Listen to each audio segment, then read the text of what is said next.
Ha! It's just me today. Well, at the moment, anyway. Ha. So yeah. Funny story. This is actually got to be the worst time when I've got no co-hosts that this could be happening because I have fucked up my throat, and so ironically, it would really be helpful to have other people talking more. Not for me to be talking more, but yeah. So that's what we're going with. Um, sorry, gotta learn to click the mute before I have a cough. Anyway, yeah. So, okay. So last week, Game Masters ensured that, whether there's a stream or not, I should have at least a story. Well, whether there was a game or not, I should have a story. And yeah, D&D 3.5 game story. Hi, Sax. Hello, hello. Hello. So did I miss whether or not you had a game or not? Yes, we did have a game.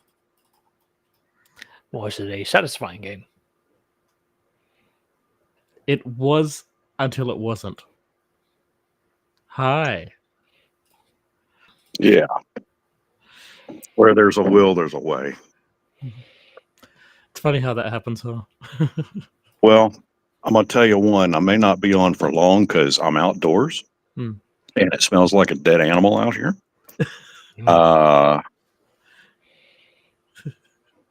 And it's probably going to be loud. You'll probably hear a lot of birds, dogs barking, that kind of thing. I have no way of being able to mute the planet. To be fair, when we've done this for you guys Sunday evening time, you've heard how busy it is here. Yeah. Birds in Australia are fucking insane. So, yeah. Yeah, so yes, we had a D&D 3.5 game. And Sax asked, was it satisfying? It was until it wasn't. I swear to God. I swear to God.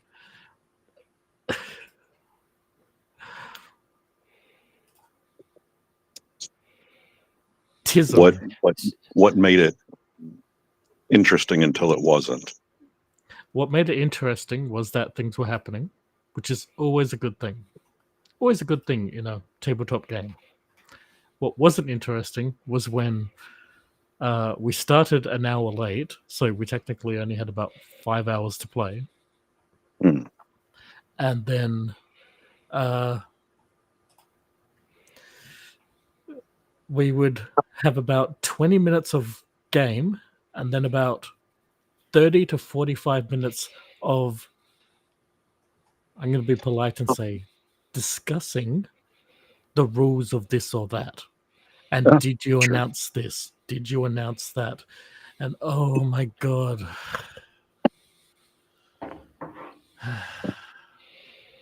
We could have finished this whole encounter.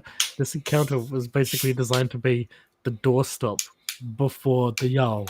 We are right there, and instead we got bogged down in this stupid fucking... the same shit as always, basically. Right.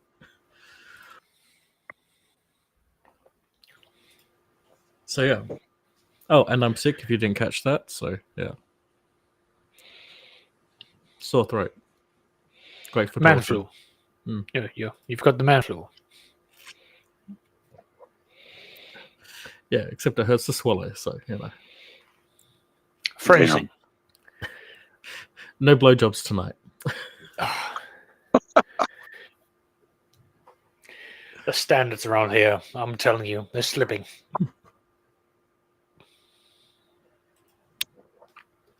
Well, for once, I have no comeback for that.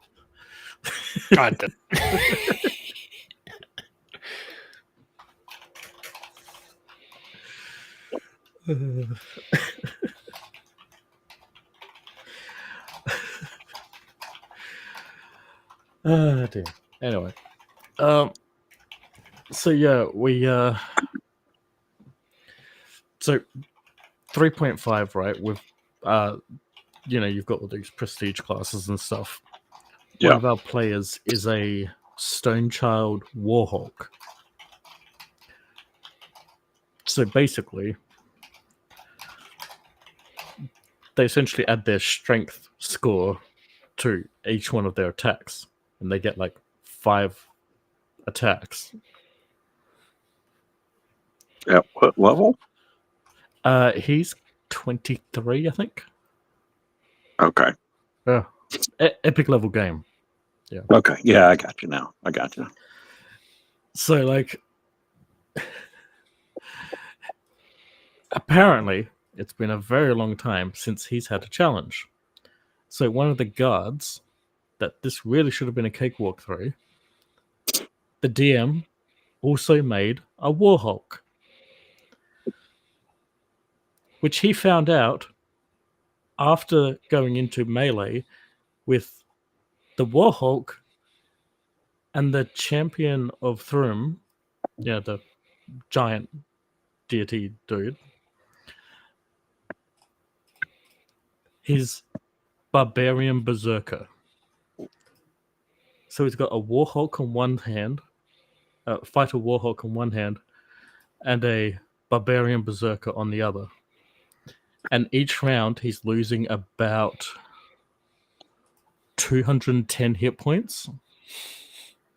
The player is, or the bad guy? Our tank, he's losing Okay. that much. Yes. So the player is. Okay. Yeah. It's not good. And we've only done 2 rounds. Oh, wow. Yeah. The healer's out of healing. So I see what you mean by it was going good until it wasn't. And yet, ironically, none of the bullshit was about that. Oh. All that moved relatively smoothly. Chaotically, but smoothly. And I'm not quite sure what I should complain about being smacked with an Mordenkainen disjunct, but yeah, that happened too. What was your character's class? Artificer. Oh, is it that same one?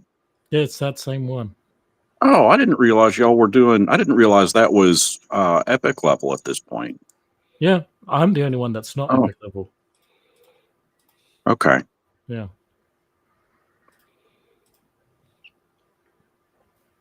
Wow. So, yeah, that sucked. Well, hey, at least your computer didn't die on you. Well, yes, this is true. And God help me if it did, because it would cost me a few $1,000s.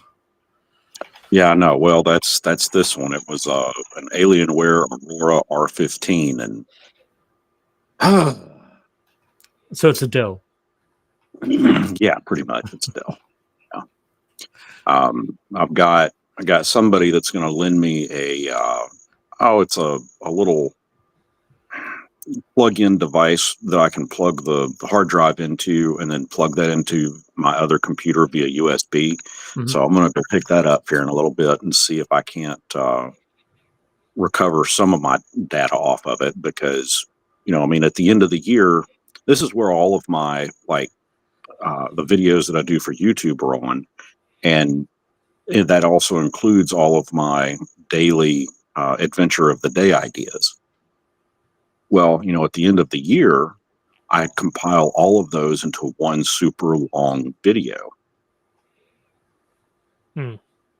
And I could always just download them directly from YouTube, but my God, I don't want to download 365 videos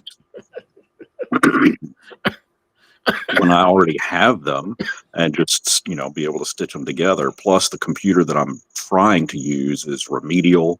It's running about half the memory, so any video that I try to render takes about 4 times as long.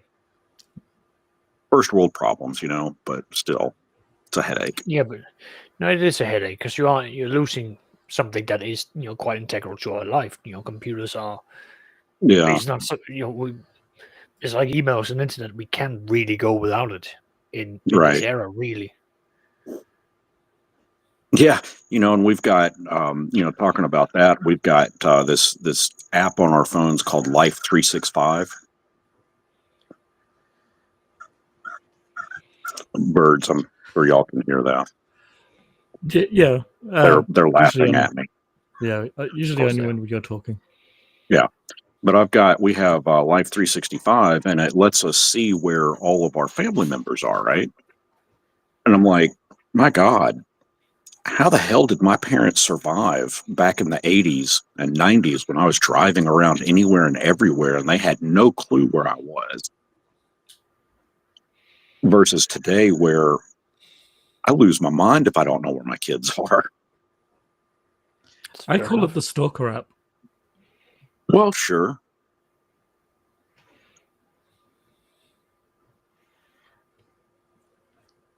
But, when you've got a kid that's underage and they're out, at 2 o'clock in the morning somewhere, it just kind of helps to know that they're okay.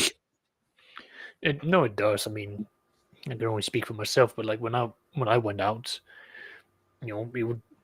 my mum did tell me that she has a hard time sleeping, knowing that I am out doing things because Yeah. the world is scary. It's gotten scarier the Yeah. more that we understand what's happening, and you know, she just needs to know that I am home, that I'm safe, and then she can sleep. Yeah. I was like, okay, well, it did put a bit of a damper of once I learned that. It put a damper of me going out that often. I was like, okay, well, I can't do that to my mum. It's not fair. My mum encouraged me to get out of the house. Yeah, mine did too, but, No, like I was encouraged to go out and socialize, absolutely, but being out until like ridiculously in the morning, that's where my mom would be like, "Where is he?" Oh, no, my mum just wanted to, like, when are you getting home? Or this time. Okay. yeah, I mean, mine trusted me, but, that's kind of more the bottom line. I mean, I trust my kids too, and I don't really have issue or anything. It's just like, I just were kind of bouncing off of what Saxius was saying is, yeah, technology is just so different today than it was even 20 years ago. And, it's just hard to imagine and difficult to remember like what it was really like 20-25 years ago without some of the, I guess, technological conveniences that we have today.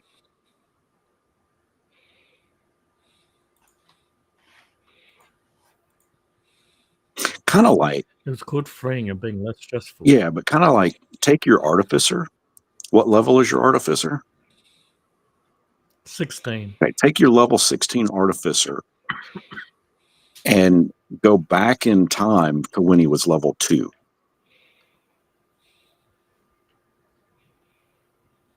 Yep. It's just the technology that you have at level 16 is very different than when you had it level 2. So just, I don't know.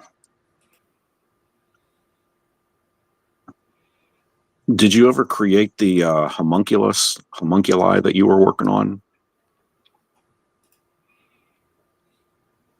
We haven't had downtime yet. It's been like 3 years. It's the same fucking giant keep. Wow. We're at the end now due to delays, due to arguments, due to rules lawyering. Oh God, the rules fucking lawyering. Sweet Jesus.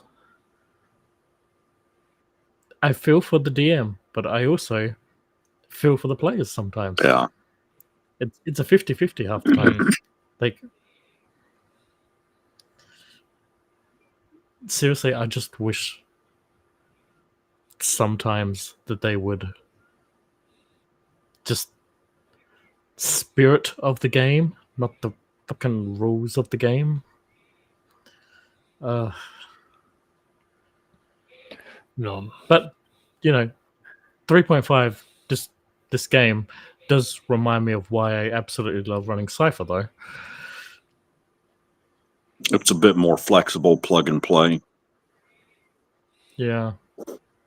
Oh, I don't want to use this rule right now. Fuck off. Yeah.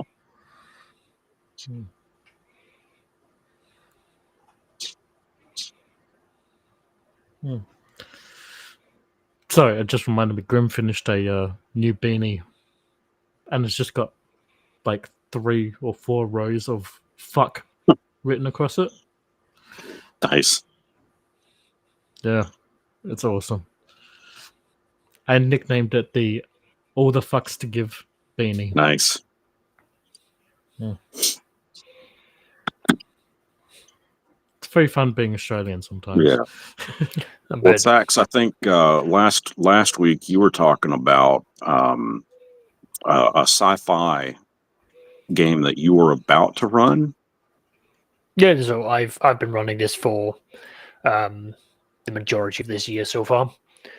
So Well, no, I mean, but you were talking about like some major political stuff that was about to start happening or something. Yeah. And then we kind of got off on tangents. But how about Necromunda and Space Hulk and all that stuff. But how did you play between then and now?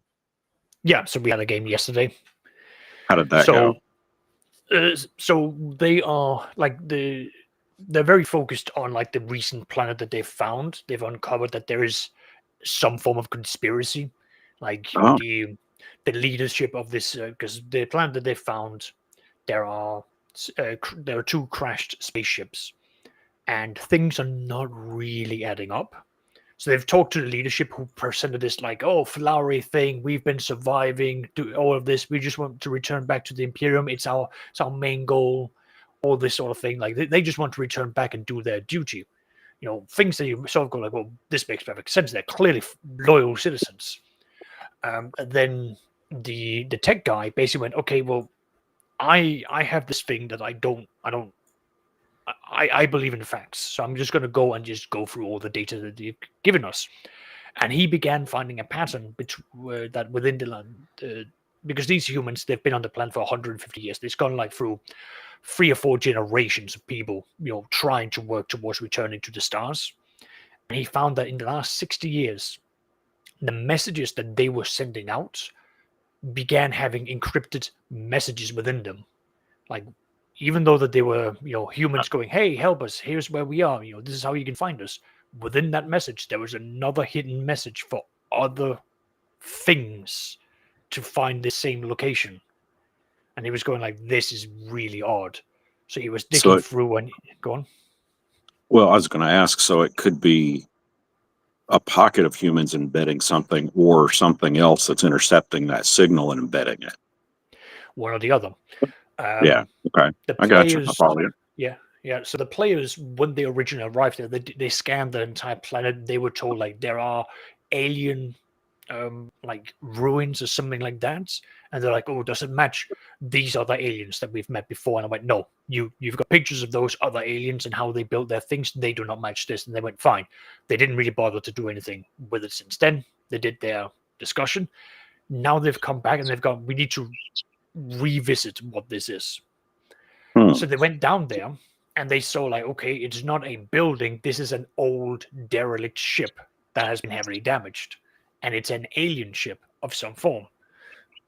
So they were looking around and there were weird things going on.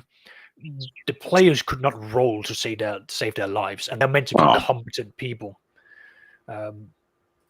So what effectively ended up happening was weird creatures came over to them. When I say weird, think of it like a sack, like a sack of flesh just floating in air, but it's like amorphous, like it changes like how it's built and its shape that it's in as it's approaching you.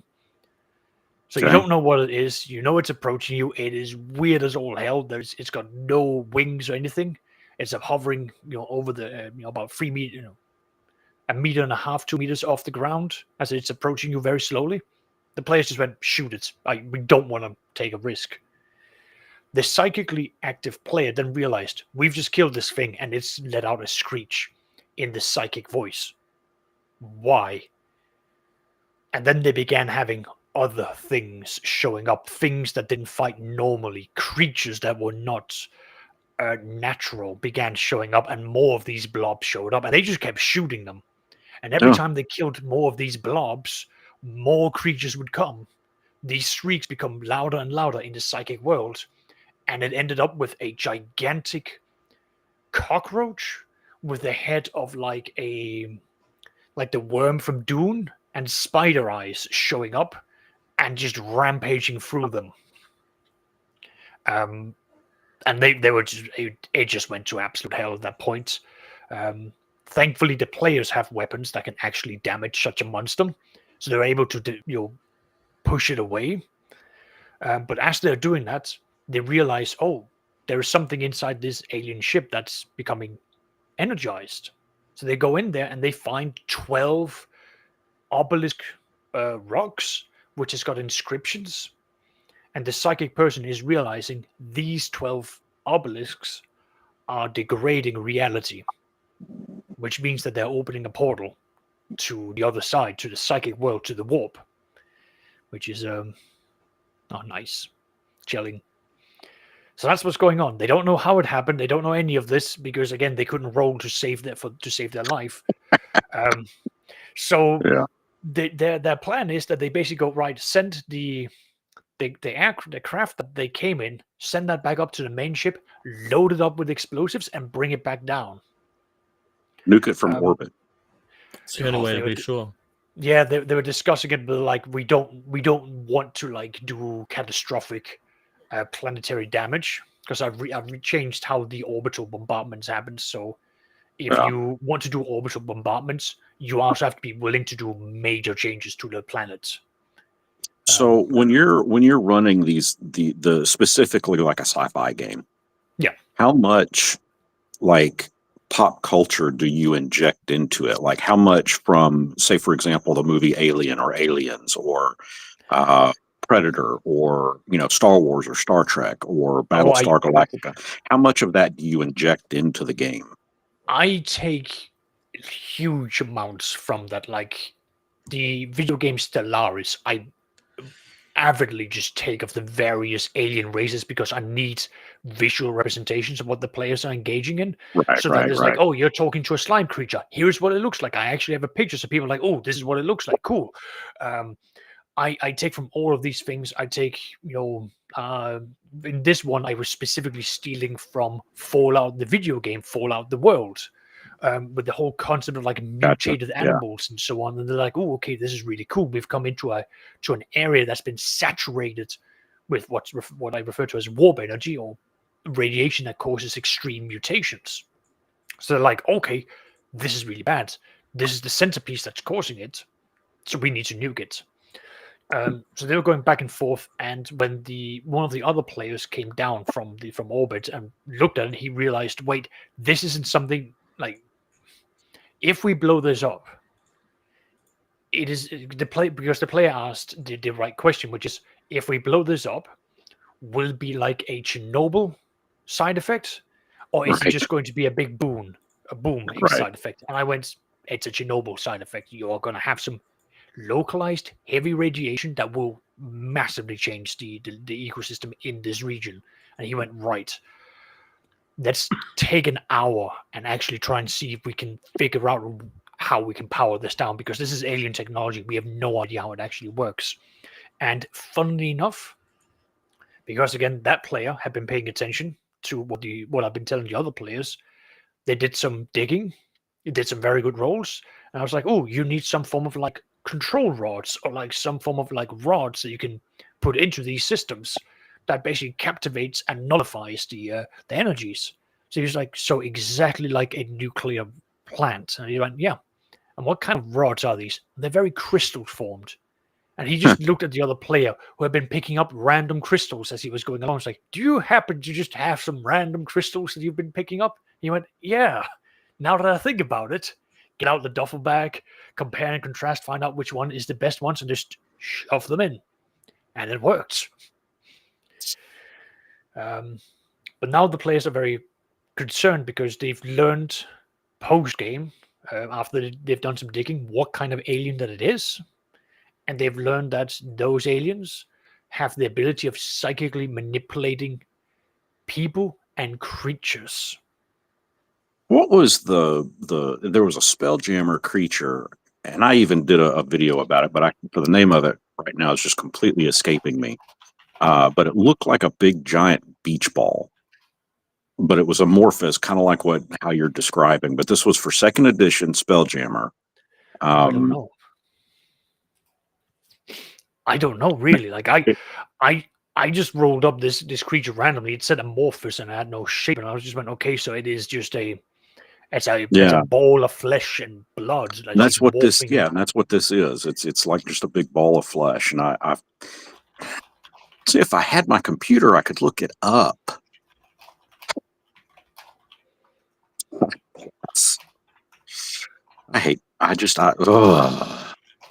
So irritated. Technology sucks. I'm ready to go back to the 80s. Just want a Commodore 64 and Zork. To rock out, dude. Yeah. Maybe a 128. Well, no, how about an IBM compatible?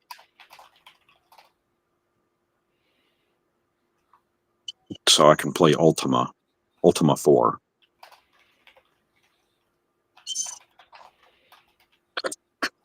So, You see, my technology requirements are slowly getting stronger and stronger. Next thing I know, I'm now in the 90s. No, it's just new. But yeah, so what the players are going to learn is that because while they've been doing this, one of the other players who couldn't make it, I'm going to be doing some roles for him. He's going to try to uncover this conspiracy. He's going to find that the entire leadership of the human colony is all having the same origin, which is all of them was at one point sent out on a scouting mission to a specific place where there's an outpost. They've all come back, and they've been fast-tracked up into their current positions. So the players are going to go to that outpost. They're going to learn that there is this, the survivors of this alien ship, and they're then going to have a showdown where the alien's like, well, it seems like you've discovered me, but while everyone's been ignoring me, I have been genetically creating my own variety of workforce, whom I shall now throw at you with no care for their lives.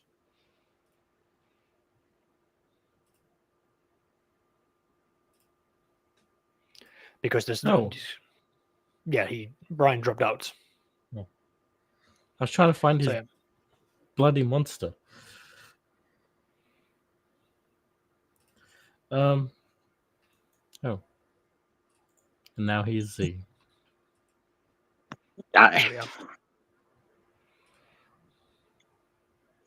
move too much and I lose signal. No. Fair enough.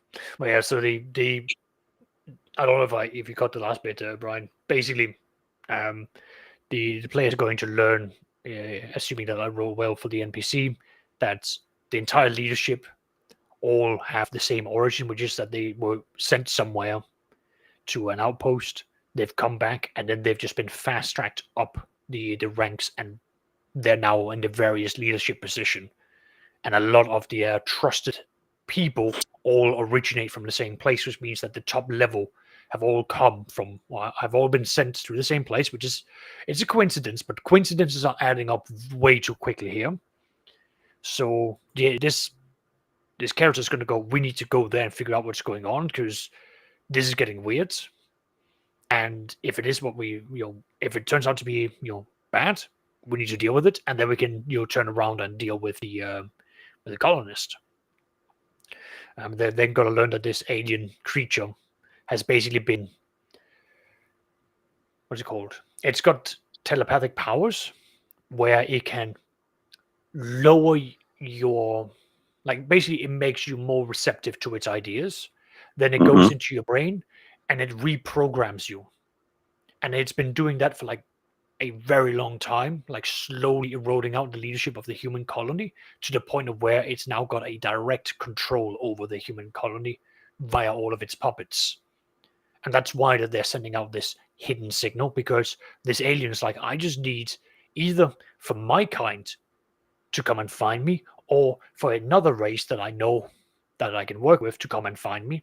Or if the humans, being like ants, can fix their ship, I will take their ship and leave. So it basically just needs more brains. In a way, yeah. He's doing that, and then while that's been going on, because he's got like a bunch of his own workforce slaves who are decently intelligent.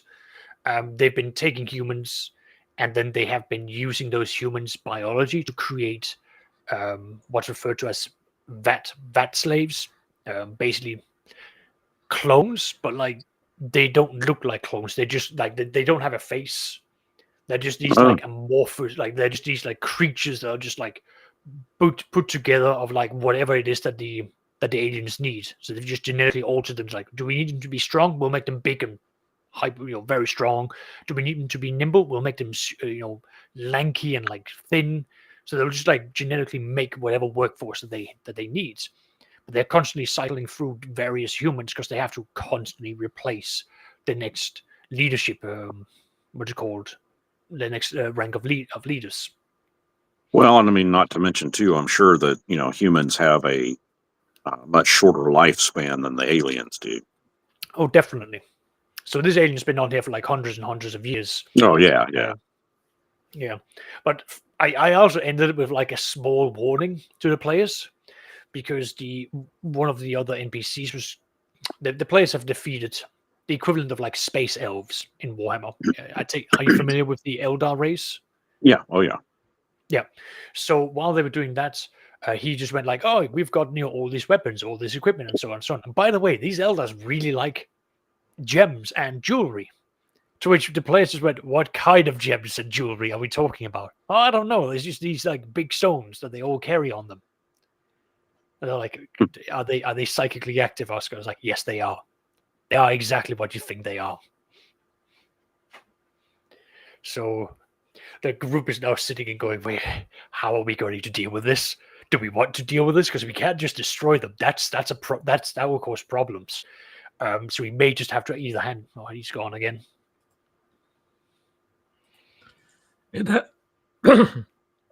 Sorry, It happens. Yeah, it does. But yeah, so the players are either going to hand it over to the Inquisition and be like, "It's a you problem. We want nothing to do with this," or so as I was saying, Brian, the players are either going to hand all of the soul gems over to the Inquisition, or when the Eldars are going to show up, they're going to be like, "Hey, so we've got all of these stones. We would like to barter and return these to you, and just you leave us the fuck alone." We'll Makes see. sense. We'll see what they do. Now, Game Masters. Was this one it? Yep, You're that's thinking it. of? Yep, Yep. that's it. The Goon Balloon. I can't remember what was the name of it? Goon Balloon. That's right, Goon Balloon. Goon Balloon. Yep. It's a weird one. It's a really weird monster. I cannot present that to I am going to present that to my Sunday group, because they're going to take the word goon and they're going to misinterpret what that means, what that's meant to be. Yeah. Because they already have like the wizard of the party consistently cast Web and has named his character Michael. So he's referred to as Magic Mike, the stripper. Sure. That's great. Yeah. And so whenever he's like, "I cast Web," he's like, "Oh no, he's gooning. Go away." Yep. It's just that my Sunday game is childish, immature, just ridiculous ideas, and I'm all there for it. No, you gotta have that. Yeah. I've even had to sit down to the players and go like, "You have to understand the world that we're in. The most exotic thing in this world is the human." And the player picked the human because he thought it was the most boring thing. I'm like, "No, you are the most exotic creature in this world, because humans do not exist here. You have everything else but humans, which means everyone is weirded out by you. Yeah.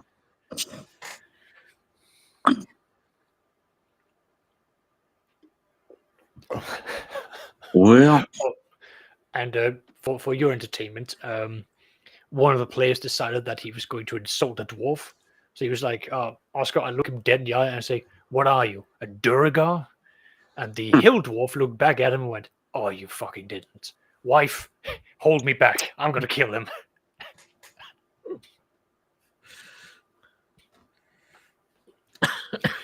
Yeah.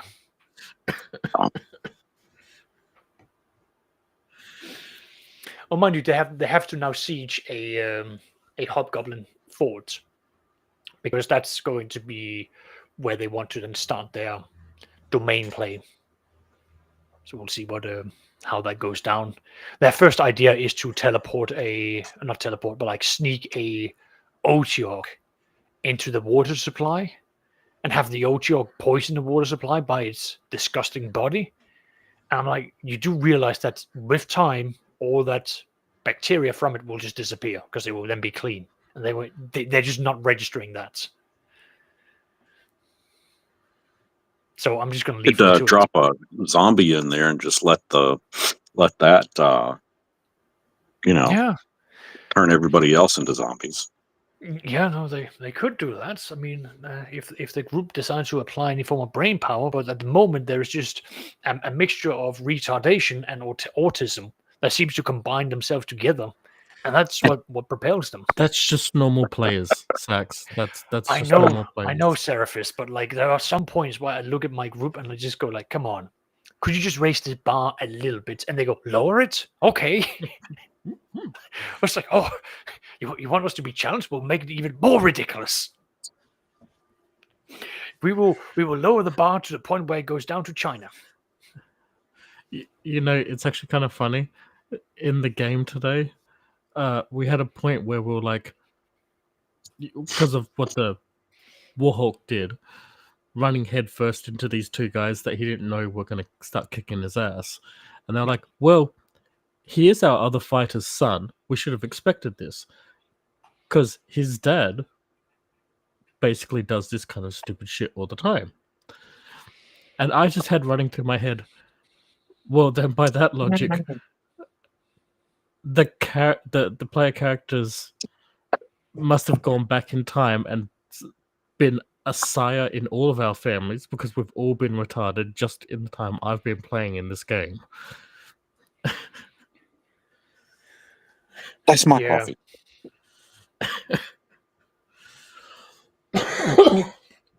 I know. Leave the players to do their things.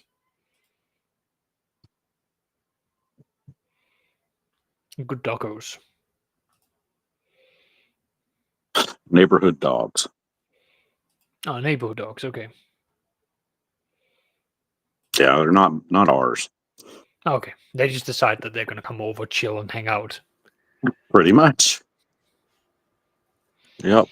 My daughter lets them in the house every now and again, and probably doesn't help that I go get them the 99-cent hot dog packs and give them each a hot dog every now and again.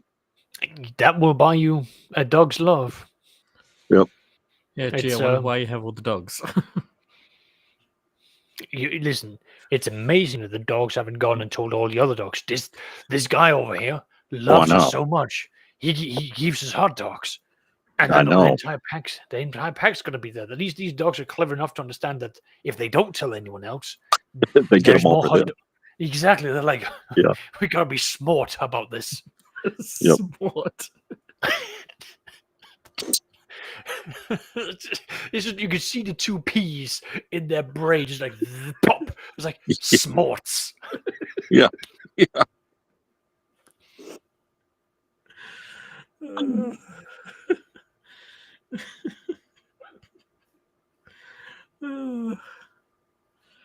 Well, gents, I'm going to run. I'm going to see if I can't go get this device so I can hook up my hard drive and start getting stuff backed up. Yep. Makes sense. Good luck. Thanks. I'm going to need it. Don't roll any Yeah. natural ones. Yeah. Y'all have fun. Will do. Will do. So yeah. Now I can't figure out. Oh, I hit the button that says leave, I guess. That generally I mean- helps, yes. Is that a Seraphis kicks you out? Oh, there we go.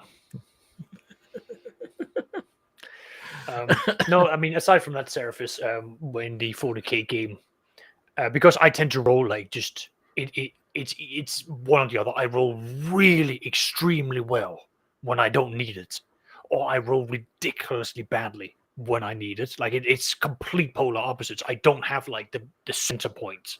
I deal in extremes. During the cockroach, when that showed up, they charged in and like a lot of the soldiers, because the players have NPC soldiers that comes with them. They scatter out and they're like, oh, throw grenades at them. So they all get out grenades and throw it. I roll a 100, which means that something happens with the bomb. I was like, okay, what are the rules of this? Okay, the rules are if I roll a d10 on a 1 to 9, it's just a dot and nothing happens. On a 10, it explodes in whatever it was. So naturally, I rolled a 10. I rolled high amount of damage, which means that one of the soldiers gets out the grenade, brings it up, and it explodes, taking his hand. The players are laughing because it's like, this is only your rules, Oscar. But listen, on the plus side, we recently found a random cache of bionic arm replacements, so the man can just go back up and get a new arm. It's fine. He's fine. he's more like horribly wounded, having to like stop the bleeding and all that. But yeah, the cockroach also stepped on another human, like on his leg as he was crouching. So like literally on the knee, like the entire shin thing just went flip. So he was like, "Yep, no, that's a leg that's gone." I was like, "Wow, that's all right." Some meds, some R&R, and a new leg. He'll be fine. He can walk it off. 40k. It's just like your body is mutilated and so on. Don't worry, we'll get it sorted. Even when you get right down to just being a skull, you still have purpose with the Imperium. Yeah. Oh god, yeah. Which it's just funny, all of that. What I have revealed to the players, or to the navigator of the group, is that so there are 4 navigator houses. One of the navigator houses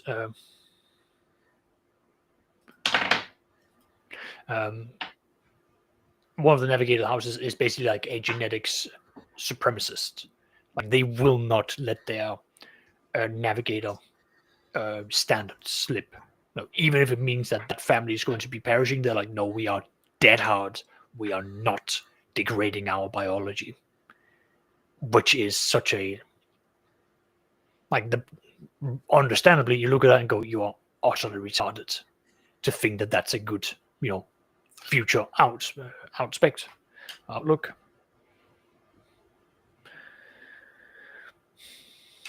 So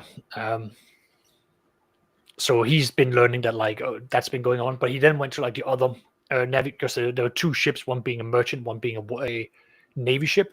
The navy ship had the genetic supremacist and a bunch of other things. The merchant ship had a nomad navigator who's they've gone down the route of hey, we supply to all of the merchant guilds. We help the merchants, we help move stuff. We are just truckers. We don't have anything glamorous going for us. That's just what we do. He learned that this ship was there when the warp storm happened, and that ship basically went, right, we need to stock the fuck up for the future and get our own genetic materials, all shored up, because we don't know how long this warp storm is. We don't know what the effect is going to be. We might have to extend the lifespan of our own navigators. So he found a hidden compartment of a shit ton of genetic materials, which would be a treasure trove.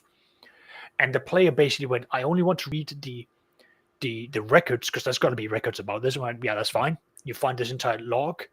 And he was like, why were they hiding it in a shitty merchant vessel like that? I'm like, well, would you ever in your wildest dreams think that a merchant vessel like this would have such a valuable item on board it? No. And because that ship always hides like in a pact, like a school of fish, you don't know where it is. You would have to figure out the name of the ship, which navigator house it is, and so on to like nail that down.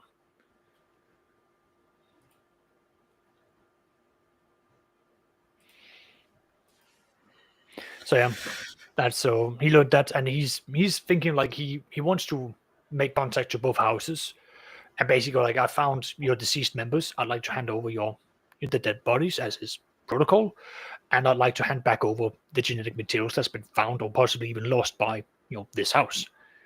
He's hoping that's going to be building it up.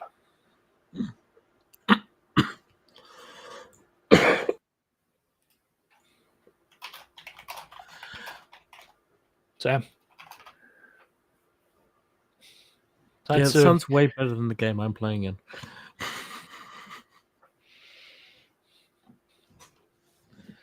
Also, I could think of so many more fun things I could be doing. yeah.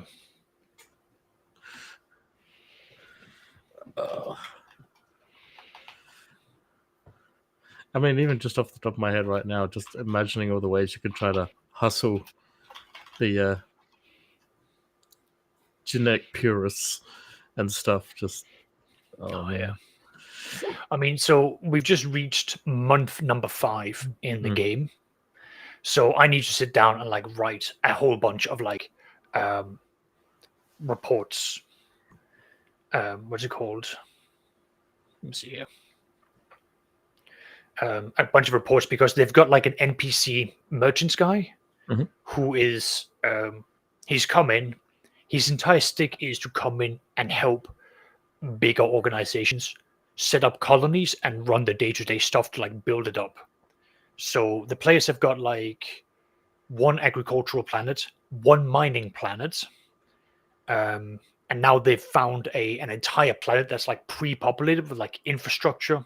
Think Mad Max, but with like Judge Dredd mega cities around them.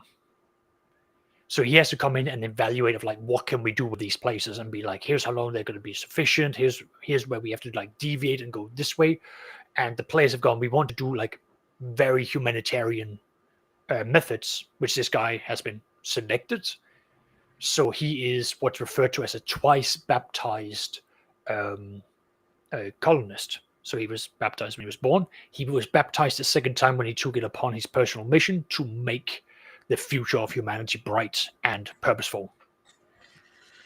So his belief is that you gain purpose through having a goal. So from when you're born, you're given an education, a training, and you're told this is what you're going to be working in. This is your goal. Once you've accomplished this, you know that you've done well. Once you go beyond that, you know you're going to be making your future better. Like, it's all about the idea of like building for a better tomorrow. Yeah. So a bit like so with the guy organizing, kind of like a seneschal then. Kind of like a seneschal, but he's like a secondary seneschal who takes care of like, the players come, they do the paperwork, they plant the flag and go like, hey, you go, this is now ours. Here is the direction we want it to go, and he comes in and goes, right, I will make sure that this works, and he does all the logistics.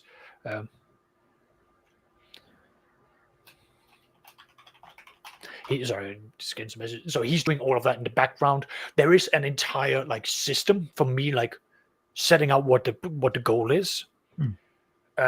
But to make it easier, what I do is I take that mechanic and go, right, once every 3 months in game, I roll that, and then he either accomplishes it, he over accomplishes it, he fails but there's nothing lost, or he fails and there's losses, and the players now have to make a decision of whether they invest money to prevent it, or they accept that there's going to be huge time delays for what they have to accomplish. So like there's a bit of everything involved, which I think makes it a lot of fun. So it's like at one point it's like, cool, we now have to do bookkeeping, which we will then sit down, and not all the players are interested in that. So it will just be like 2 or 3 of the players and myself will sit and then go like, here's what we're doing here. The other players go, here's our ideas. Thank you. We're now leaving. And then the rest is taken care of, because that's not what they're It's not what they're there for. Hmm. And that's fine. Everyone has what they like about a game, so yeah. Absolutely. Oh.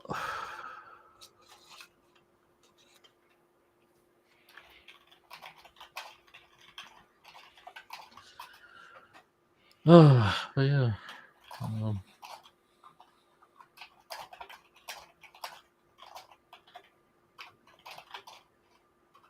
So that's what's going to be going on with that, which I'm looking forward to. But the big interesting thing is that the players are now going to be going into deep space, and I have so many alien races I'm prepared for. Which is, oh god, it's great. Like I've got an AI flotilla that's going to show up and be like, "Hi, humans. We haven't engaged with you before. We would like to engage with you. Can we catalog you so that we understand your culture, please? We've engaged in so many other things." So it's just like, you're very friendly for an abominable intelligence. It's like, oh, we are not abominable. We haven't developed disdain yet. Well, you've come across humans now. Get ready for that. Exactly. So it's like, oh dear Lord, what is Let's hope none of the humans aboard know anything about the ancient, like the Men of Iron and the Men of Iron. Stone. Yeah, because this would be considered Men of Iron stuff, except like tainted and corrupted.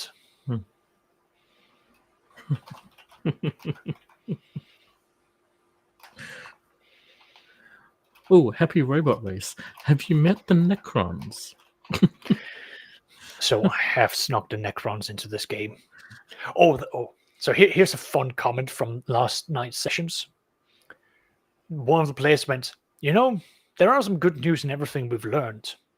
We're only dealing with the Eldar. It's not the bad Eldar either. It's just the Eldar that really hates us. And the player's like, what do you mean? We're not going to be dragged into Comrock, have our eyes pulled out and be fucked in our head. They're like, so you're happy that we're just dealing with craft worlds and Corsairs? I was like, yeah, they're just going to kill us. It's fine. It could be so much worse. Yeah, have you heard a Banshee scream? It just instantly liquefies you. You're fine. Practically no suffering. Exactly. They're like, just a moment. I just need to go and get something for my wife and I'll be right back. But I want to tell you some of the mechanics for the Eldar, which is funny because they're like glass cannons and they're so terrifying at the same time. So just a moment here. No worries. Oh, dear. Well, in the meantime, I have been playing No Man's Sky. I'm currently in the middle of redesigning my original Corvette, which I had initially cheekily designed to look and have essentially the same features and everything of the Starfield starter ship, the Frontier. That was hilarious. Just because I can be a cheeky shit. But yeah, now I'm properly redesigning it. I want to keep the, I guess you call it the functionality that ship had. But in a... Thank you for that. That's right. Yeah, no, that's fine.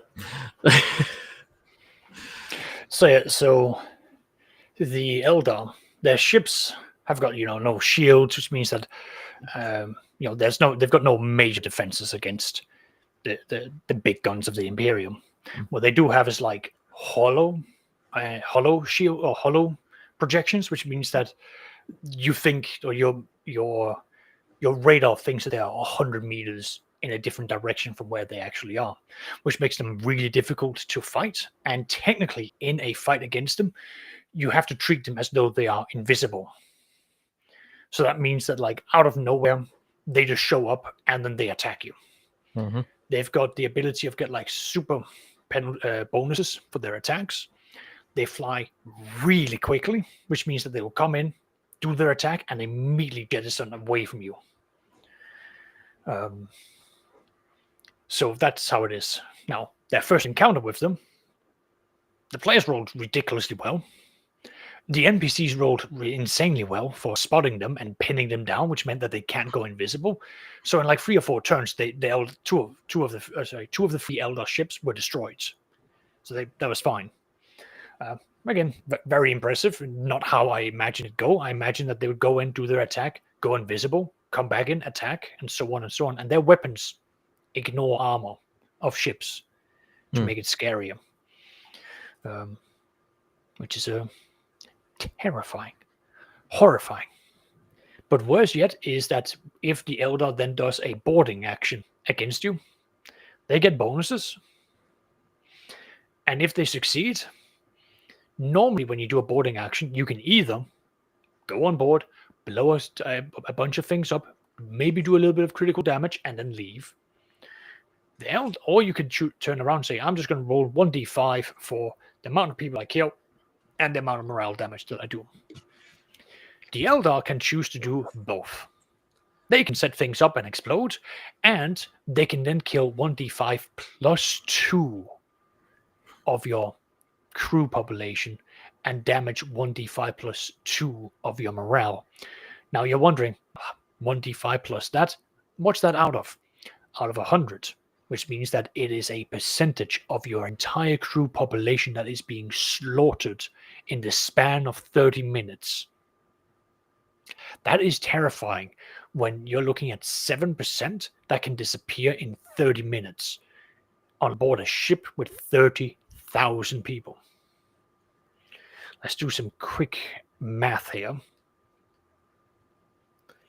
That is 2,100 people.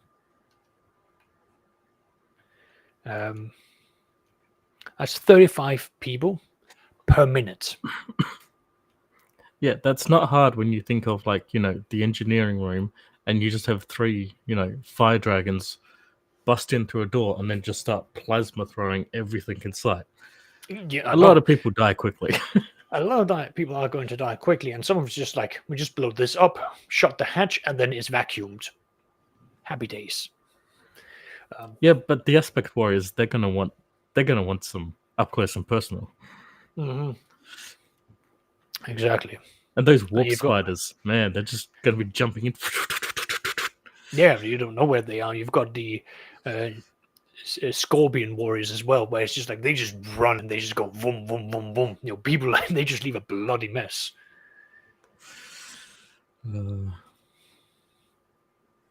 So that's what is going to happen with that. Yeah. I look forward to hearing the potential end result. Although I take issue that your player called the Craft World Elder the friendliest ones, because, you know, there's still the erudite and the harlequins. Yeah. Well, so at the moment they're thinking that it is just either Corsairs, Craftworlders, or Exodites. You know, it's nothing that's nothing that where like they're not dealing with the Drukhari. That's the big one. Like we're not dealing with the Drukhari. The reports are just terrible things. People are being killed, but we're not finding things where it's so horrible that we are terrified. Like reading the report, we don't have to make a will save. That's a good thing. That's a good thing. It is. It is. But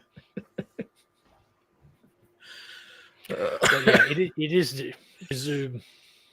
I do plan on, like, now that the players have got, you know, Eldar soul gems, it's got to be the whole question of like, so, what are you going to do with that? And it's like, well, that's well, they've joked that it's all been signed in on one of the players' character that I had to run because the player couldn't make it. Mm-hmm. So it's like, well, it's not our problem. If the Elder shows up, we're just going to show them the manifest log, and it's going to be his problem. You know, if they were smart, they'll use it as a bargaining chip. Oh, dude, it's a huge bargaining chip. Let's be honest. Like even for that, like the Elders will go insanely long distances for that.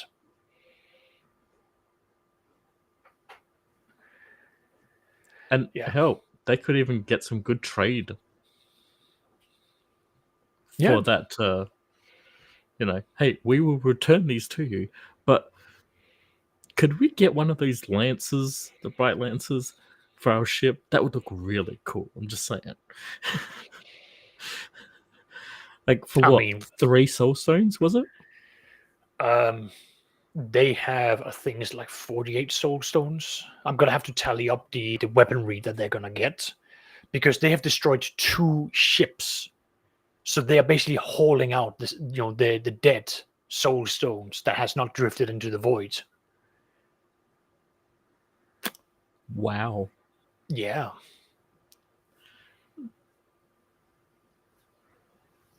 Well, let's hope that the craft worlders that they come across are not either the Samhain or the or Samhain, whatever that pronunciation is, or the Oathway. Yeah. Because they will murder your players. So the group of Eldar that they've come across are a splinter group of Eldar that has gone down the route or the pathway of being Corsairs. But this group of Corsairs, what they've basically done is that they've said, well, we need to support a craft world. We need to support our people. We need to be flexible in how we do it. So we're going to go down and do some piracy against these people. They had been monitoring that human place, because they're like, there's definitely something going on there. We can sense some psychic shenanigans.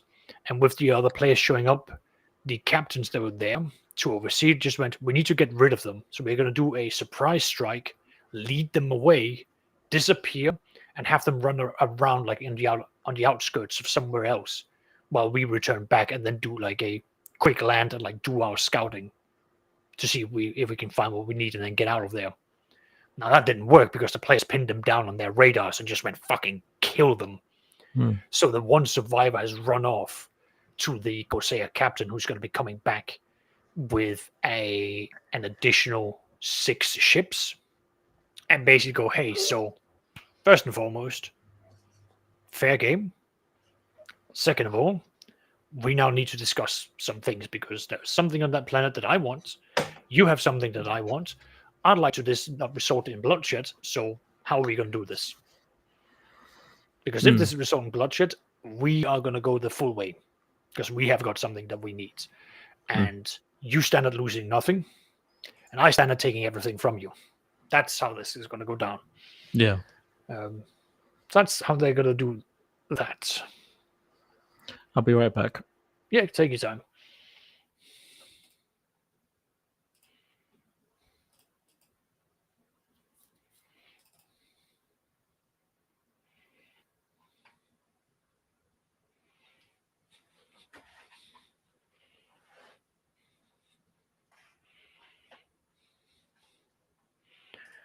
So aside from that, I don't know if anyone's actually watching.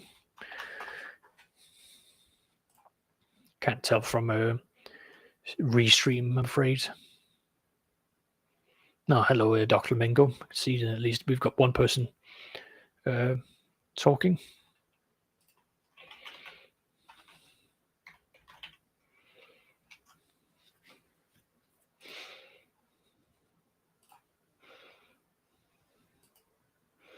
So yeah. Oh, sorry about that. All good, all good. Children. Yes. But yeah, so that's what's going to be going on with that. I've told the players that because they're doing this deep space exploration with a bunch of other people. So they're going to go and do their things. We'll see what else they find, and then we will take it from there. But I'm excited for it. And I am hoping I can either get them to go, because they've learned that the area of space that they're in, the northern part, is fine and steady. The southern part of the subsector, as you know what that means, Yeah. that part, there is like an odd warp current that's pulling them in towards another subsector, which is it's like something's going on, or like there's some odd phenomenon happening. So they're going to do the northern part first, and then they're going to see if they can go into the southern part without being caught in any currents.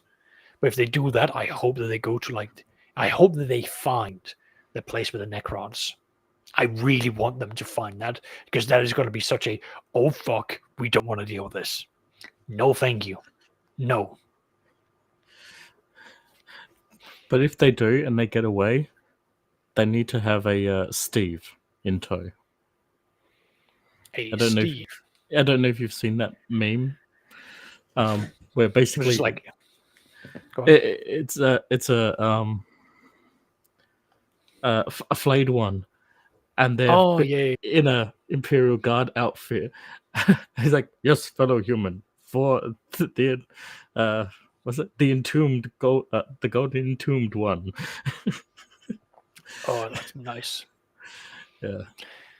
No, definitely. We'll see. I mean, there are some Necrons that can develop personalities. They're usually of the higher echelons. The grunts rarely do, but I know that the flayed ones, as long as you don't find one that's gone completely insane, they can have personalities as well. Exactly, because it's a virus in their brain, if I remember correctly, or their circuits, that's causing them to think like, I need flesh around me so I can breathe, because they think that they can't breathe, which they can't. But it's yeah. Are pariahs still a thing in the Necrons? It sounds familiar. I think they are.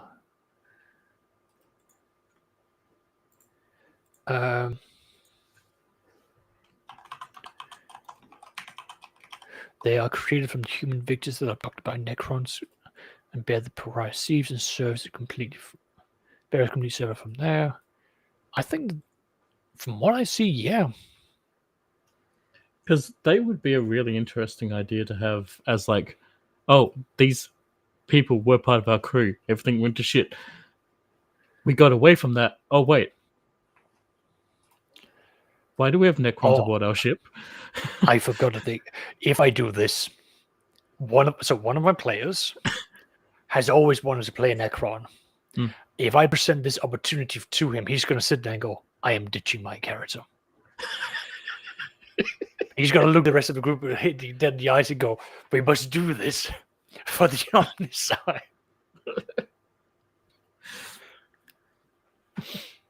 Fuck it. I'm doing it. I'm blaming you, Seraphis. I am here to help facilitate. You in facilitate, encourage, only the best things for your group. Oh no, absolutely. I'm loving this. Like, I mean, I brought up the recent concept to the group of, at one point you are going to run out of fuel for your warp drive. And the player sat there and went, what do you mean? I was like, warp drives do not run on plasma energy. It's a very specific energy that needs to be delivered. And it's normally controlled by the navigator houses for where you get it. And the people who deliver it literally show up dressed for a funeral with iron masks, and they carry their own coffins on their back as they bring the fuel down to the warp engines. They die, they offload it, they die, and they crawl into the coffin so that you can shoot them out once they're done.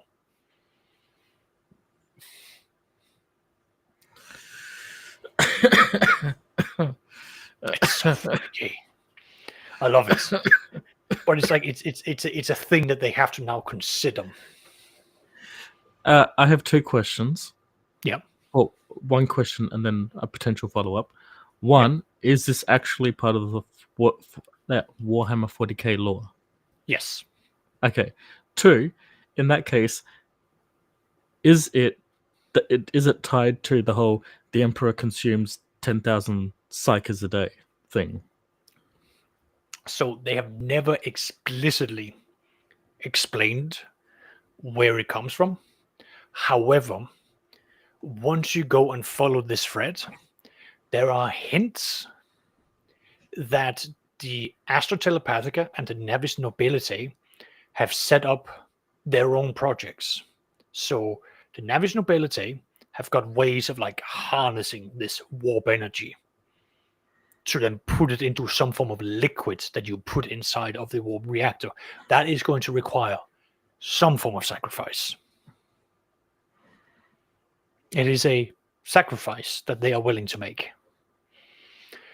Equally, the Astra Telepathica, they have put out so you know how like the Golden Throne is a giant lighthouse.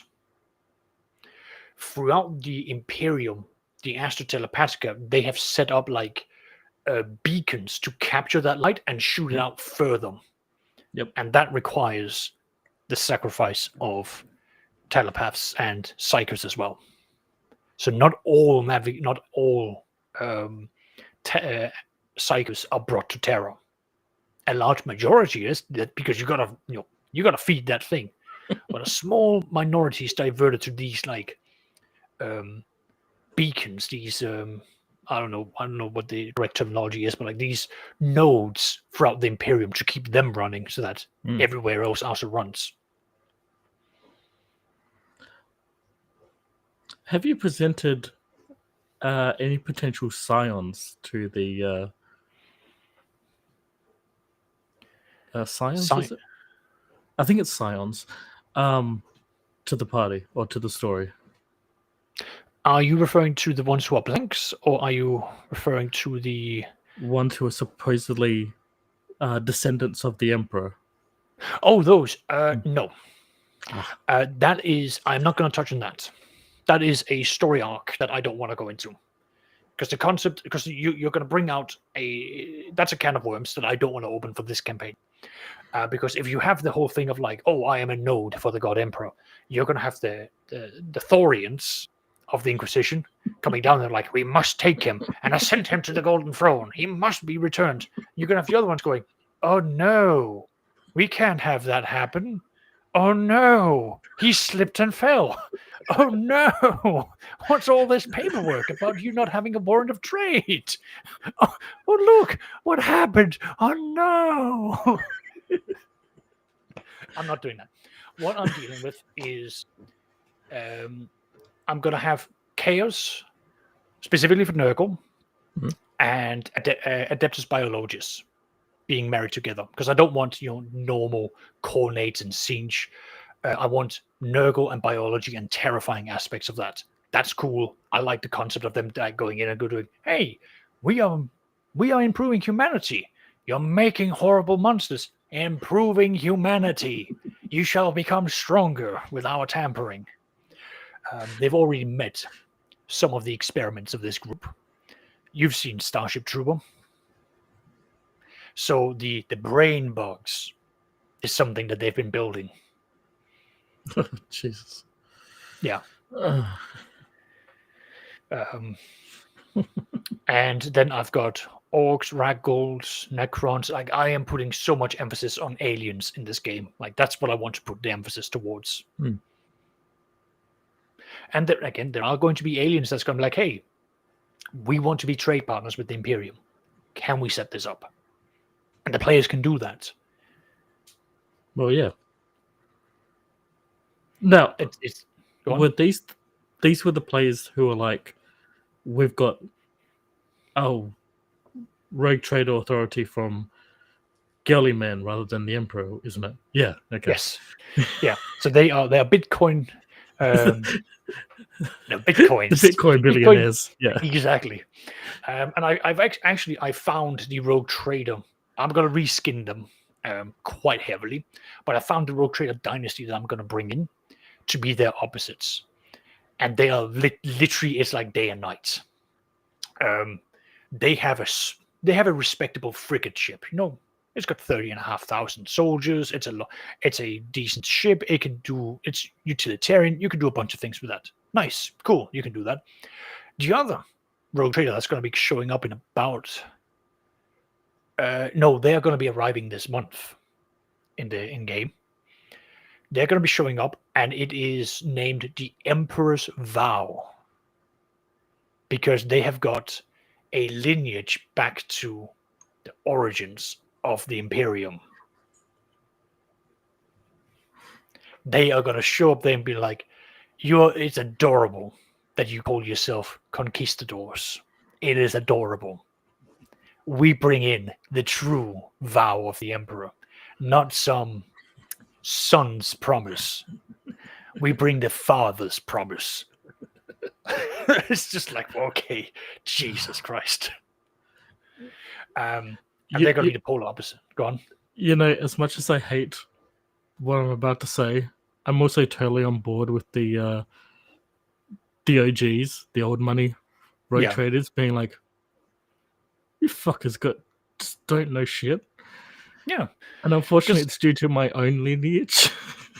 Yeah. So, but the entire thing is like, these guys are going to come in, and the first thing that they're going to do is that they're going to go, right, there's a war over there to acquire 3 planets to create the breadbasket of this sector. We're going to go there. We're going to have a grand battle cruiser. It is massive. It has 120,000 people fighting on board it. So what, like 6 neat tons, so like 4 times the size of their ship already. So they're going to go there with their own small armada of cruisers and light cruisers, and they're going to fucking curve stomp the orcs and ragdolls. And then they're going to come back in and go, right, now we're going to sort out this problem. And then they're going to go in, claim planet, claim planet, claim planet. How are you building the population? We are just going to set up a conveyor belt from declining hive planets and offload a metric ton of people down there. How are they going to build things? Not our fucking problem. They will do it as the God Emperor intended. Mass repopulation.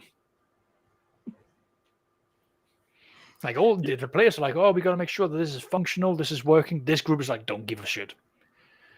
Put the flag on, do this, do that. And they're then going to send out to the other players, and they're going to go, hey, you're here. We're here. We can be gentlemen about this, which is that we take this half of the sector, you can take that half of the sector, and we can agree that we'll help each other out. We can agree on the set prices, and we just stay out of each other's way. And if the players go, no, we were here, we've done all this, and they're going to go, okay, cool. Boom, like just steamroll in. But funnily enough, they're going to come in and they're going to support the genetic supremacist house. Because their navigators, the Rogue Traders navigator, is also from that lineage. And he's going to be like, listen, I understand that they didn't rule things fairly, but I also don't care that they didn't rule it fairly. Because at the end of the day, no one cares as long as you pay your taxes.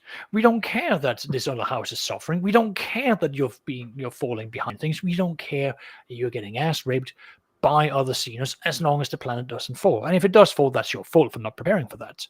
My point is, either we reinstate them and we return to normality, the status quo, and everyone lives happily ever after, or we do an exit strategy where they are stepping out and they put themselves in a position, they don't lose face, everyone's happy. Yes, the people that you guys are aligning yourself with will be fucking furious because they don't get to throw the punch, they don't get to do anything. We deny them the pleasure of at least saying fuck you.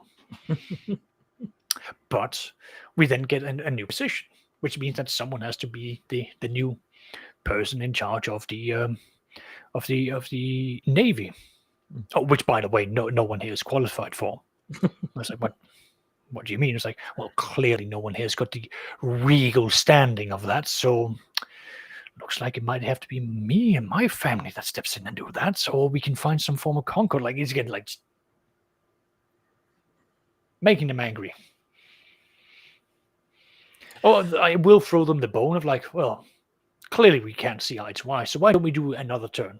Which is that it's going to be a requirement for every navigator house to submit their brightest and best to serve in the Navy, which means no one gets the ruling position.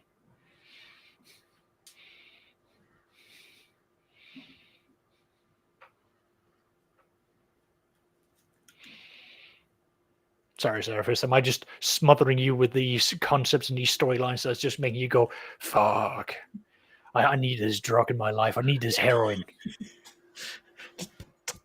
Keep going, just keep going. Yeah. I need to figure out like how we can line it up so that I can sneak you into a game of mine. Unfortunately, until next year, this year is just way too busy for shit. Yeah. But it sounds like it's going to be a lot of fun. No, it's... And so I've done something that's different. I have said that every session you get the same amount of XP. You can defeat, a Grand Armada, you only get 250 XP. Because that way, it is about you, the players, pushing yourself forward. You don't need to be motivated to kill things. You don't need to like always accomplish something. You play the game. And the only time where things will increase XP-wise is when you hit a major milestone in the story, which will soon come up. Where, the players have to make a big decision of like, where do we fall on the fence? Are we gonna, be with the ones that we've talked to? Or are we gonna stay neutral? Or what's gonna happen? Like, there's gonna be some consequence-filled decisions coming up. Oh dear. Yeah. Aside from that, I also want the group to meet orcs. As I'm sure I've told you, the Archmilitant has tattooed himself green. So they're going to look at him like, oh, he's a boy. He's a small boy. Come on. Like, clearly, clearly they've beaten him and he now has to serve them. They must have, some form of strength. So which one of you did this? And the orcs I've got in mind has adopted the American equivalent of like OSHA or like safety regulations. So they all have got high vis things, hard hats, like lots of blinkers of the things. So it's like, we want you to see us. We want you to come towards us. Come on.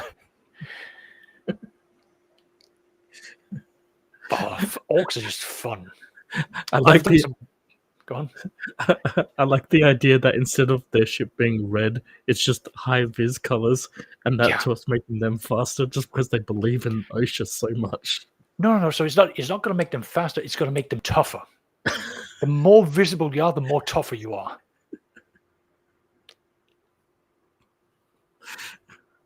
I've done so much fun stuff with orcs. I've had one point where they went up against like a speedster orcs, but what they did is that they would have two heavy trucks in the front, and then they would have a light vehicle in the middle, and then they would move it back, and they would basically create a slingshot where they would shoot off snotlings and grots loaded with bombs at the enemy.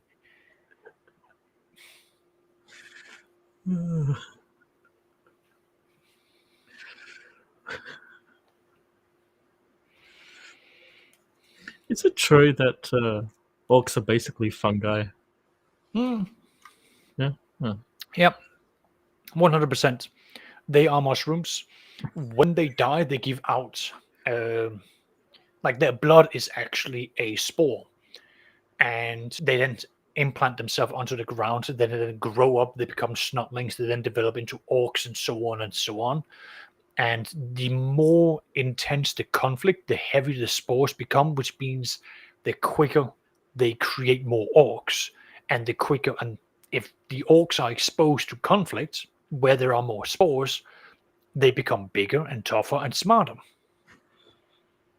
So for them, the biology of always being at war literally drives them towards becoming more terrifying.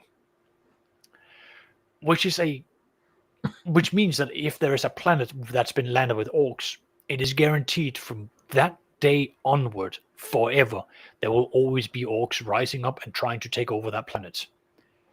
So a part of the Imperium's doctrine is if there's orcs, the local defense forces now have to prepare weapons and flamers to regularly go in and eliminate them, burn down their area and the surrounding area to ensure that the return rate of the orcs is declining. It's not gone, it's declined. So that's fun. But Seraphis, have you read of the story of a Inquisitor going, we have Tyranids coming over here, which are terrifying, and we can't stop them. There's an Orc Warg over here that we can't stop. What if we just get them to meet?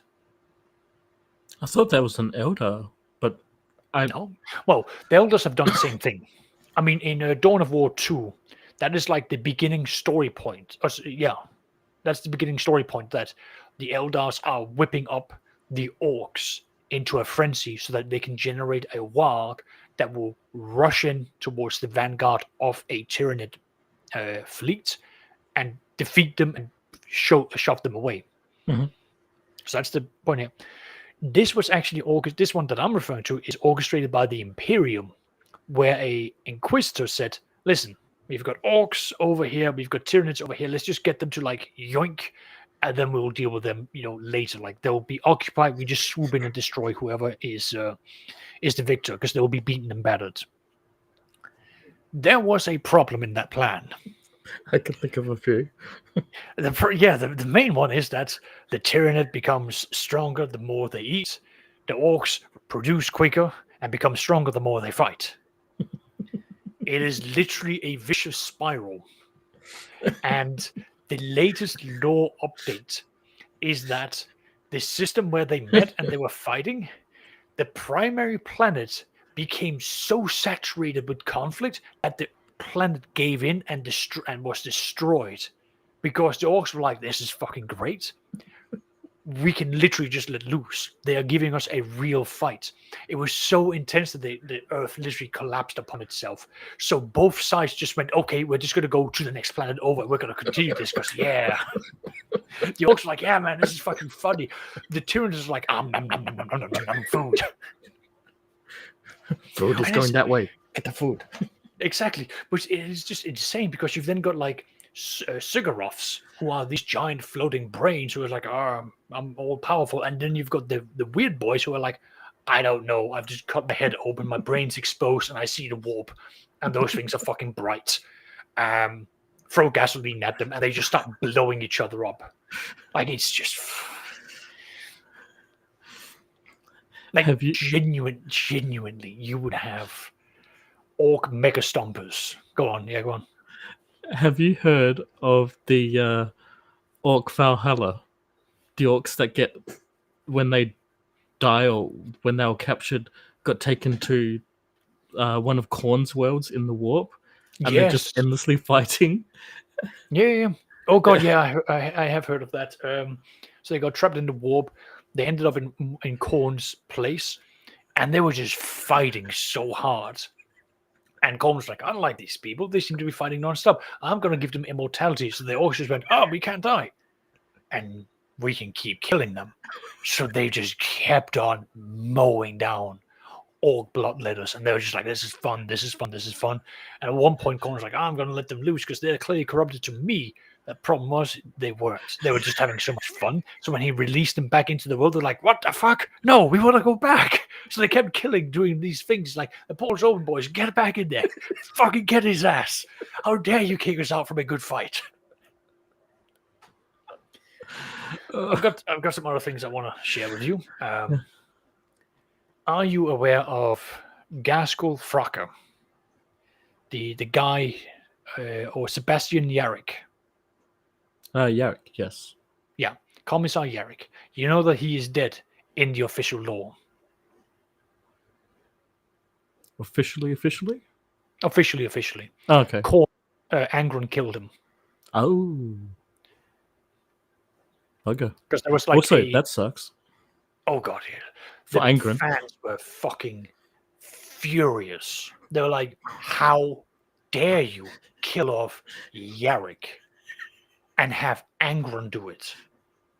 It has been like the thing that Gaskell has been working his way towards. He literally captured Yarrick twice and went, listen, no one gives me a fight like you do, not even the Space Marines. So I'm going to send you back home. I'm going to give you 1 year to prepare for me, and I'm going to come. I expect you to deliver a really good fight. And Yarrick's like, I'm going to fucking mount your head on my throne. And he's like, please, I love this. Mwah, mwah. Please go off, my baby. And he got exactly what he wanted. So when the news came out that Sebastian Yarrick was killed by Angron, Gaskell literally sent out a message to every single clan and said, "You're meeting me here. It is not a request. It is a command. You are meeting me at these coordinates." So all the orcs came there, and he basically went, "They killed Yarrick." I was like, "Who did it?" The Red Boys, Angron, some fucking upstart, someone I don't even know, killed my Yarrick. I want you all now to go into the warp, into the Imperium. You need to scour the galaxy and find Angron. And when you find him, you are not allowed to kill him. You have to tell me where he is. I will come there. I will beat him into the next life. Then I will find the next life. I'm going to beat him into the third life. And only then will I beat him into the fourth and final life. Absolutely. Like, he was fuming, which is the canon for why the orcs are just running rampant all over the place. Because they're all searching for Angron.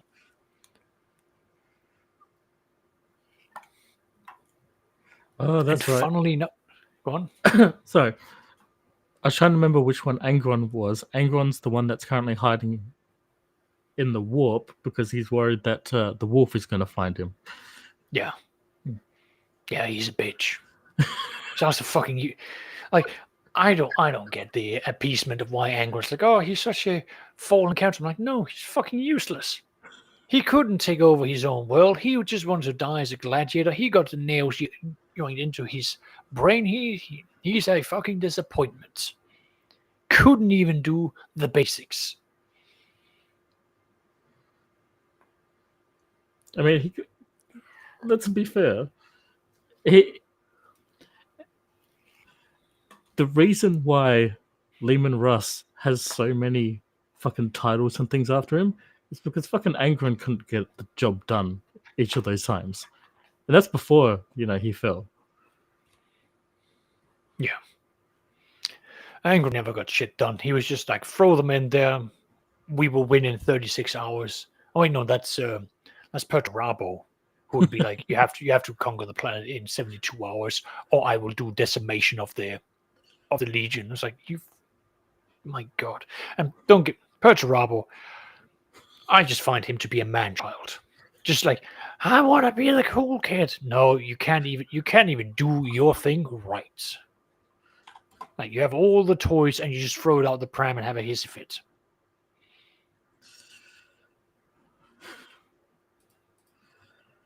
Oh, God. Yeah. But there was another thing I needed to tell you. Yep.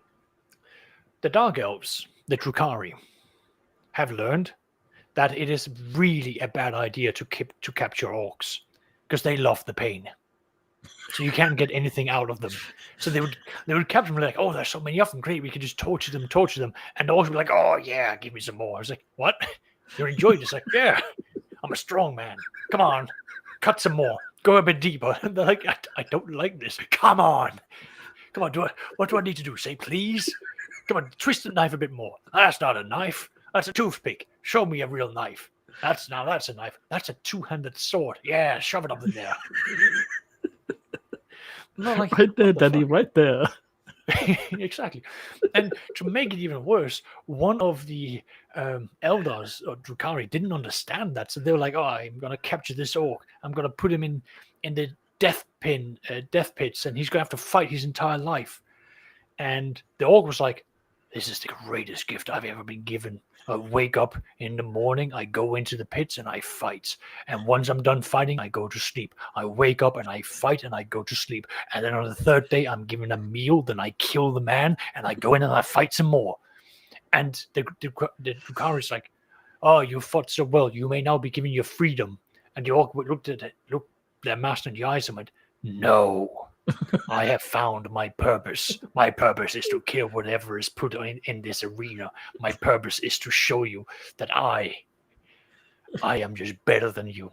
And everyone's like you enjoy pain so much that we like, because they thrive on suffering.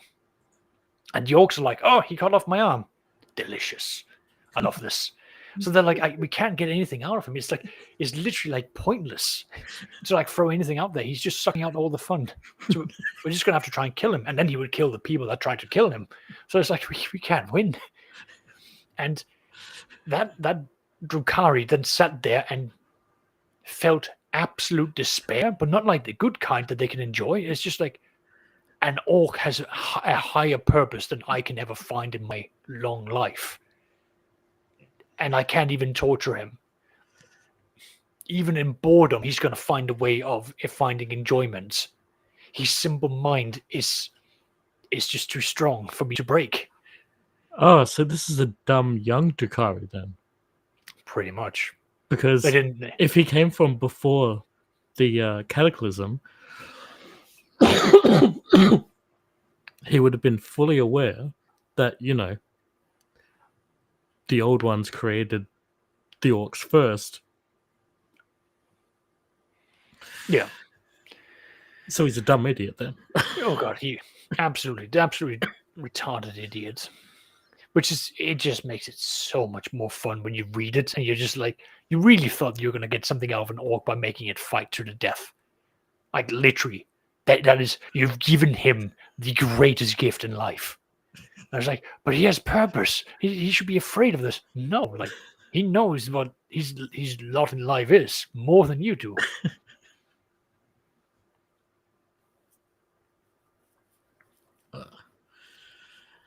Oh, jeez. Well, I feel like this episode has been very Warhammer. Yeah. It has been tabletop game related because, again, these are things that are within the role playing game, the Warhammer universe, and what have you. Yeah. Which is okay. Although I did actually hear you when you mentioned Stellaris being a reference point for your game, and that perked my ears because I used to play Stellaris a fuck ton.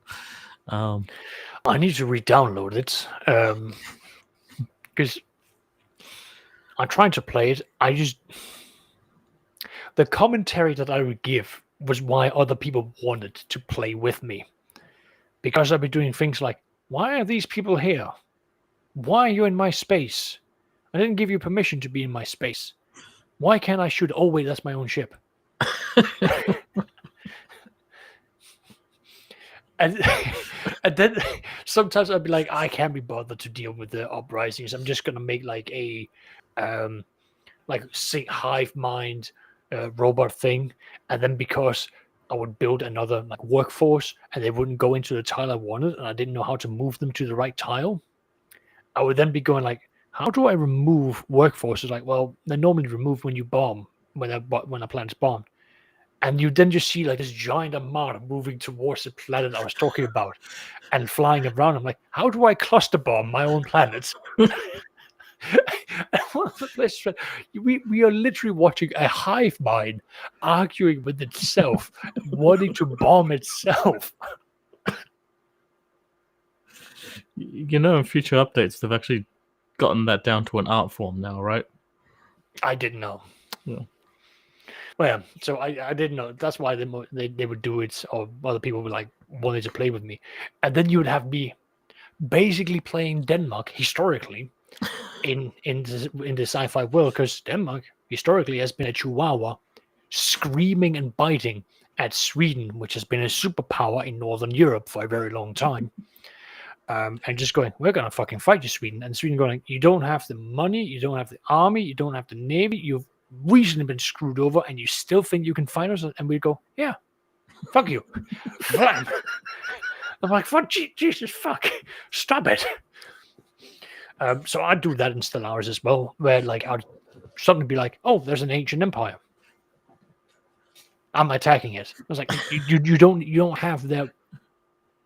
Your army's destroyed on your first wave. That's all right. I'll just build more. Oscar, there's 56 ships coming into your system. You've now lost 3 of them. They're now demanding half of your empire. I'm not giving it to them. They're burning down your capital. Not giving in. Oscar, you don't have a choice now. It's now overruled. Oh, I see. Oh, I still have some planet left over here. Rebuild, reconquer. And some of the players, because they were in an alliance with me, because there was players basically like, oh yeah, we'll sign this because you're playing, they got dragged into it. And they'd be like, Oscar, what the fuck have you done? Jesus, they're at my borders. Stop it. Oh my god. I have to sign a peace treaty. Just give them these weeks so they can fuck off.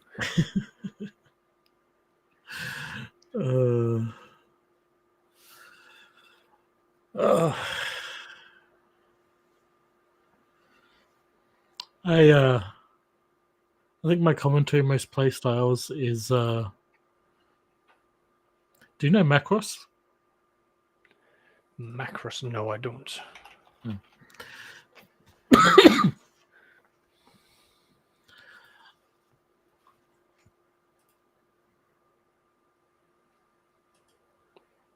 Also Robotech. Okay. I'm afraid no, I don't. I don't know that much about Robotech or any of that Battletech stuff. Basically, my philosophy was to either, if I was going to go aggressive, go full Zentradi and like just keep building up technology, building up to cruisers and dreadnoughts. Was it dreadnoughts? Whatever the super capital ones were. Yep. And then basically just go in full lasers and then just blast everything inside, turning every system that I took over into like another factory system that's just pumping out more ships, going out and like spreading.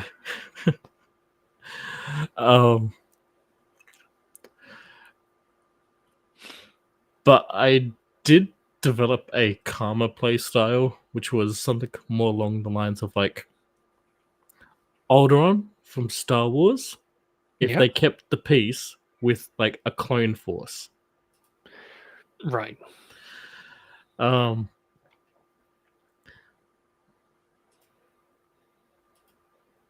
Which went really well for many plays until I accidentally turned everyone into black hole worshipping things, yeah, because I started a quest line I didn't even know existed and ended up turning my home system into a black hole ridden system, and it changed my entire populace into like these weird psyker things. This is before the astral plane update, and just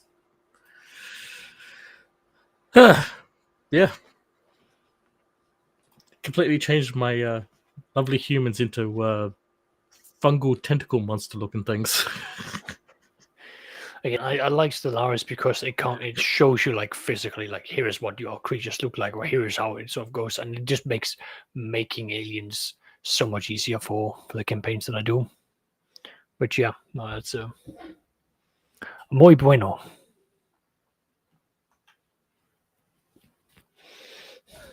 Yeah. I don't know if you've got the art book for Stellaris.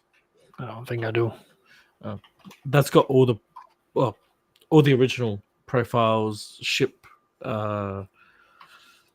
designs, all that in it. Yeah. That's also a lovely resource for all that kind of stuff too. Nice. Of course, because it's from when the game first released, it doesn't like have the proper habs that the game has now and all that other kind of customization. But yeah, it's still pretty good though. No, definitely. Right. I think I'm gonna have to call it a. Yep. Call it here. And it sounds like you also need to get to sleep. Or just give my throat a rest either way. Yeah. All right. Well, thanks everyone, or no one. I think Doc Flamingo popped in, so thank you, Doc Flamingo. Yes. And yeah, we will see you next time on whatever the fuck this is.